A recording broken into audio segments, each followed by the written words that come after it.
Corruption to eat nation. Hello. Yes. Fogo. I send 500k. Yes, you want me arrange our boys. Election to boy. Mo gbọ́dọ̀ wọlé ní bóyá máa di ballot paper ni. Àbẹ máa ṣe everything. Ẹ ṣáà rí bẹ́ẹ̀ di ballot box yẹn gbé. Àwọn aládùúgbò yẹn fẹ́.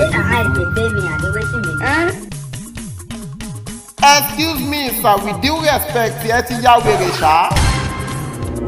Election ọjọ́ sí tá a bá yín ṣiṣẹ́ èèyàn 12 ló fara pa, èèyàn 3 ló tún kú dànù sójú ìjà. Lẹ́yìn election ẹ ò pè wá mọ́. Ẹ̀yin àtàwọn ìyàwó àtọmọ yín gbogbo yín ń bẹ l'Àbújá, ọlọ́pàá ń wá wa káàkiri. Orí yín ti yí, ẹ ti ya wèrè bẹ́ẹ̀ mọ̀. Èé ti jẹ́ tẹ́yìn ò lè káwọn ọmọ ti yín sójú ìjà kẹ́ àpà àtàdá lé wọn lọ́wọ́. Àsámọ́ ọmọ ọlọ́mọ gbé yín lé ó fi tiẹ̀ pamọ́ sí kọ̀rọ̀ olórí bobo nìyí o. Your Excellency sir, ẹ ti ya wèrè bẹ́ẹ̀ mọ̀. Gbogbo ẹ̀yin ọ̀dọ́, gbogbo ẹ̀yin èèyàn, gbogbo ẹ̀yin ọ̀dọ́ tó rí yín pé tó sì lórí tó kún.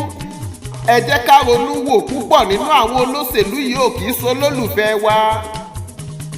Bí ìsáná tí wọ́n kàn sádànù lásán tí wọ́n bá ti sádànù tán kí wọ́n sọ́gi rẹ̀ lẹ̀. Ẹ má jẹ́ aṣọra wádé epo ẹ̀gúsí. Ká tún mọ iye ọmọ náà tá a tún rán sí náà. Bí wàhálà bá dé àwọn ó sá lọ ní tiwọn.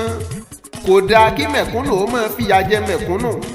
Ẹ kó ṣì dànù kó lórí fún mi.